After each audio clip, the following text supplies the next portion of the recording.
सबसे पहले यहाँ बुलाने के लिए मैं इस पूरे कार्यक्रम की रचना करने वाले सभी गुरुजन को प्रणाम करता हूँ, आपको प्रणाम करता हूँ, मंच को प्रणाम करता हूँ और सामने बैठे सभी गुरुओं को प्रणाम करता हूँ। मुझे लगता है यहाँ सबसे ज़्यादा हमारे यहाँ गुरु ही बैठे हुए हैं। सभी गुरुजन को प्रणाम करता हूँ। इस बात पे चर्चा तो बार बार होती रहती है कि संविधान बना है, देश संविधान से चलता है, संविधान का लक्ष्य क्या है। ये मेरे हाथ में भारत का संविधान है, तो संविधान का लक्ष्य कहां लिखा हुआ है? प्रीएम्बल में।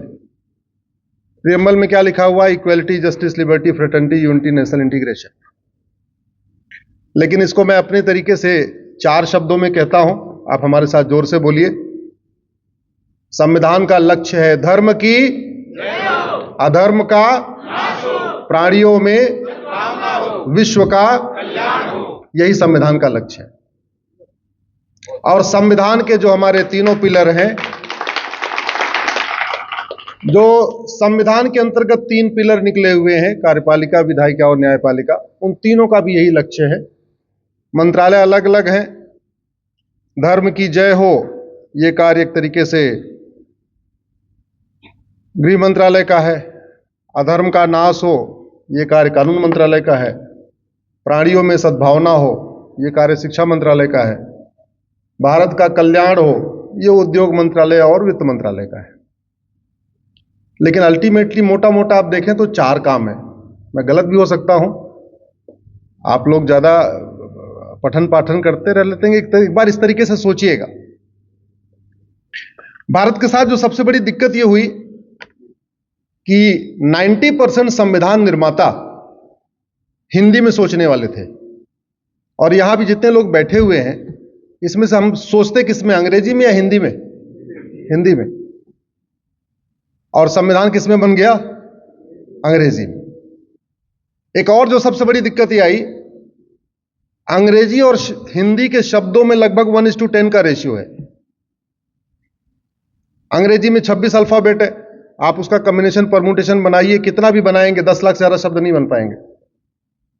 आपके पास हिंदी में 52 अल्फाबेट है, उसका कॉम्बिनेशन परम्यूटेशन बनाएंगे 10 गुना शब्द बनेंगे।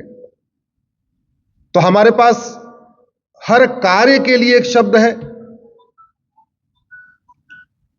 हर रिश्ते के लिए एक शब्द है, हर व्यवहार के लिए एक शब्द है। अंग्रेजी में नहीं है। हमारे पास मौसी है, मामी है, बूहा है, चाची है, और उधर क्या है? जोर से बोलिए जरा। देखिए भाई, ऐसे नहीं है। आप लोग गुरुजन हैं, थोड़ा जोर से बोलिए। यही दिक्कत हो गई संविधान बनाते समय। हमारे पास बहुत सारे ऐसे शब्द हैं जिसका अंग्रेजी में भाव ही नहीं है, और भाव इसलिए नहीं है कि वो शब्द वहां उपयोगी नहीं होते थे। गृहिणी का मतलब गृह ऋणी, जिसका पूरा घर ऋणी हो, उसको क्या कहते हैं? अंग्रेजी में कौन सा शब्द है जो इस भाव को व्यक्त कर दे? वसुधैव कुटुंबकम के लिए अंग्रेजी में कौन सा शब्द है जो उस भाव को व्यक्त कर दे? नारी तू नारायणी के लिए ऐसा कौन सा शब्द है जो उस भाव को व्यक्त कर दे? सर्वमंगल मांगल्य के लिए ऐसा कौन सा शब्द है, वो कौन सा वाक्य है जो उस भाव को व्यक्त कर दे? यत नारस्तु पूज्यते रमनते तत्र देवता के लिए कोई वाक्य ही नहीं अंग्रेजी में जो उस भाव को व्यक्त कर दे। तो दिक्कत यह हो गई, संविधान में सारी बातें लिखी नहीं होती हैं। संविधान का इंटरप्रिटेशन करना होता है। 4 तरीके हैं: literal interpretation, purposive interpretation, harmonious interpretation और कंस्ट्रक्टिव इंटरप्रिटेशन। अब इंटरप्रिटेशन होता कहां से है? सुप्रीम कोर्ट से। सब स्वाभाविक सी बात है, सुप्रीम कोर्ट जो इंटरप्रिटेशन करता है सब लोग उसी को पढ़ते हैं, उसी को मानते हैं। अब उसमें दिक्कत यह हुई कि जैसे ही अंग्रेज आए, उन्होंने गुरुकुल वगैरह सब बंद कर दिया। तो जज शुरुआत में कौन बने, क्या बल्कि आज भी कौन बन रहा है ज्यादातर, जिसके दादाजी अंग्रेजों के जमाने में बैरिस्टर थे या पिताजी अंग्रेजों के जमाने में बैरिस्टर थे, बाद में वो बैरिस्टर हो गए, बाद में वो जज हो गए। तो उन्होंने संविधान को पढ़ते समय अंग्रेजी पढ़ा, और अंग्रेजी पढ़ते समय क्या हुआ, उन्होंने धर्म को रिलीजन समझ लिया, जबकि धर्म और रिलीजन में जमीन आसमान का अंतर है। मेरी एक PIL चल रही है जिसमें मैंने धर्म और रिलीजन के बीच में 20 अंतर बताए हैं। मोटा मोटा अंतर यह है कि धर्म जोड़ता है, रिलीजन तोड़ता है, जो बेसिक डिफरेंस है। धर्मा यूनाइट्स एंड रिलीजन डिवाइड्स। लेकिन हमने धर्म को रिलीजन मान लिया, धर्म रिलीजन को अलग डिफाइन नहीं किया, तो नतीजा यह हुआ कि आर्टिकल 28 यह कहता है कि रिलीजियस बुक नहीं पढ़ाना है, तो रिलीजियस बुक नहीं पढ़ाना था, धार्मिक ग्रंथ पढ़ाने में मना नहीं किया था। लेकिन सुप्रीम कोर्ट ने उसको सोचा कि यह तो भगवत गीता और वेद पढ़ाने के लिए मना किया हुआ है। नहीं, आर्टिकल 28 रिलीजियस बुक पढ़ाने के लिए मना करता है, यानी वो कुरान और बाइबल पढ़ाने के लिए मना करता है, वो भगवत गीता पढ़ाने के लिए मना नहीं करता। लेकिन दिक्कत हो गई तो हो गई, व्याख्या अलग हो गई। हमने कई चीजों को डिफाइन ही नहीं किया। अब एक मेरी पीआईएल माइनॉरिटी के ऊपर चल रही है। 1992 में माइनॉरिटी कमीशन एक्ट बना, लेकिन आज तक भारत में माइनॉरिटी कौन है, न संविधान में लिखा है न किसी कानून में लिखा है। माइनॉरिटी अफेयर मिनिस्ट्री बन गई, माइनॉरिटी कमीशन बन गया, ट्रिब्यूनल बन गया, केंद्र से हजारों करोड़, राज्य से हजारों crore. Who is minority? Don't know. कौन है अल्पसंख्यक? पता नहीं। अच्छा, उसमें एक और दिक्कत है। संविधान के आर्टिकल 29-30 में यह कहा गया कि जो लोग लिंग्विस्टिक माइनॉरिटी हैं और जो रिलीजियस माइनॉरिटी है, उनको अपना कल्चर प्रोटेक्ट करने का अधिकार है। आज समय कम है, नहीं तो संस्कृति और कल्चर में जमीन आसमान का अंतर है। कल्चर संस्कृति का एक टुकड़ा है। संस्कृति को कल्चर व्यक्त नहीं कर सकता, लेकिन संस्कृति के लिए अंग्रेजी में कोई शब्द नहीं है, तो हमने कल्चर मान लिया। जैसे धर्म, रिलीजन धर्म का एक टुकड़ा है, लेकिन धर्म के लिए हमने अंग्रेजी में कोई शब्द नहीं। ब्रह्म के लिए नहीं शब्द है, धर्म के लिए नहीं है, कर्म के लिए नहीं। बहुत सारे हमारे पास ऐसे शब्द हैं जिनका अंग्रेजी में शब्द नहीं है। तो यह मुसीबत हुई।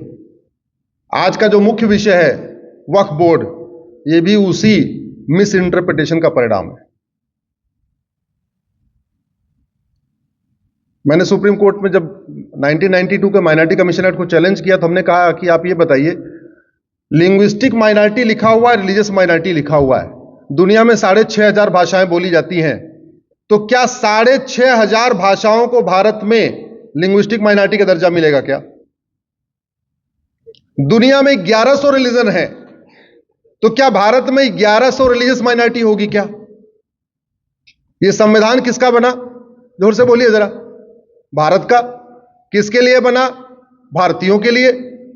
तो जब अगर हमें लिंग्विस्टिक माइनॉरिटी देखना है, तो हमें यह देखना पड़ेगा कि भारत के अंदर की जो भाषाएं हैं, उसमें से कौन लिंग्विस्टिक माइनॉरिटी है। विदेशी भाषा वाले को हम लिंग्विस्टिक माइनॉरिटी नहीं मानेंगे। ऐसे रिलीजियस माइनॉरिटी देखते समय हम यह देखेंगे कि भारत के अंदर जो रिलीजन चल रहे हैं, जैनिज्म, बुद्धिज्म, सिखिज्म, इसमें से कौन रिलीजियस माइनॉरिटी है। अदरवाइज आपको 1100 रिलीजियस माइनॉरिटी बनानी पड़ेगी। दुनिया में 1100 रिलीजन है, 6,500 भाषाएं बोली जाती है, फिर 6,500 आपको लिंग्विस्टिक माइनॉरिटी बनाना पड़ेगा। इतनी लंबी लिस्ट हो जाएगी, 4 पन्ने की लिस्ट हो जाएगी। लेकिन ऐसे विषयों पे बहुत अच्छी बात यह है कि अब चर्चा शुरू हो गई है। आप लोग भी चर्चा कर रहे हैं, कौन माइनॉरिटी है, कौन मेजॉरिटी है। अब मैं आपके घर पे आऊं तलवार लेके, और तलवार के दम पे आपकी जमीन कब्जा कर लूं, क्या उसको मैं दान कर सकता हूं क्या? जोर से बोलिए। दान तो अपनी जमीन की जाती है, अपनी पुश्तैनी जमीन हो या अपनी मेहनत ईमानदारी से कमाई गई जमीन हो। और जिसको वक्फ कहते हैं, उसको हम दान कहते हैं, उसको इंग्लिश में चैरिटी कहते हैं। वक्फ शब्द तो अभी 1400 साल पहले आया, दान तो हमारे यहां हजारों साल से हो रहा है। और बाकी यूरोप और अमेरिका में तो केवल पैसा और जमीन को दान मानते हैं, हमारे यहां तो देह दान तक होता रहा है। हमारे यहां तो देहदान की परंपरा है। जमीन दान, वस्त्र दान, गाड़ी दान, बंगला दान, ये तो छोटी सी बात, हमारे तो देहदान तक होता रहा है। मैं किसी के घर, किसी के पर्स, किसी की पॉकेट मार दूं, पैसा चुरा लूं, क्या वो पैसा दान कहलाएगा क्या? नहीं। किसी के घर में आगजनी की धमकी दूं, हत्या की धमकी दूं, बलात्कार की धमकी दूं, उसकी गाड़ी में उठा लूं, उसकी कार या उसकी वैन, और ये कहूं ये मैं दान कर रहा हूं, वो दान हुआ क्या? नहीं, वो तो अपराध हुआ। अच्छी बात यह है कि हदीस में वक्फ को डिफाइन किया हुआ है, और हदीस में लिखा हुआ जो शब्द यूज किया है कि आप जो वक्फ करेंगे वो पाक होना चाहिए और नेक होना चाहिए, जिसको अंग्रेजी में कहेंगे लेजिटमेट होना चाहिए। अगर हदीस की डिफिनेशन उठा के देखिए आप, तो खिलजी, बाबर, हुमायूं, तुगलक, गजनी, गोरी को वक्फ का अधिकार था क्या? नहीं, क्योंकि बहुत साफ साफ लिखा हुआ है, अपनी पुश्तैनी जमीन दान का वक्फ कर सकते हैं या अपनी जमीन वक्फ कर सकते हैं, और वो भी ईमानदारी मेहनत से कमाई गई जमीन। जो शब्द यूज किया, वो जमीन पाक होनी चाहिए, वो जमीन हलाल होनी चाहिए,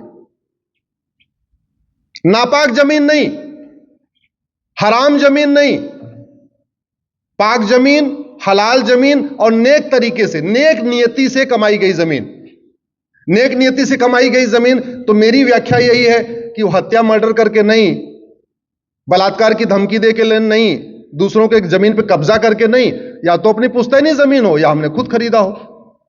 तो बाबर, हुमायूं, तुगलक, गजनी, गोरी, ऐबक, खिलजी ने यहां कोई जमीन खरीदी नहीं, न यहां उनकी कोई पुश्तैनी जमीन। तो फिर जो जमीन उन्होंने जबरन कब्जा किया वो वक्फ कैसे हो सकता है? इसलिए जब मैंने वक्फ बोर्ड, इस कानून को चैलेंज किया, वक्फ बोर्ड, वक्फ ट्रिब्यूनल, वक्फ एक्ट को, हमने पहली दलील दिया था कि ये वक्फ एक्ट अन कुरानिक है और अन इस्लामिक है।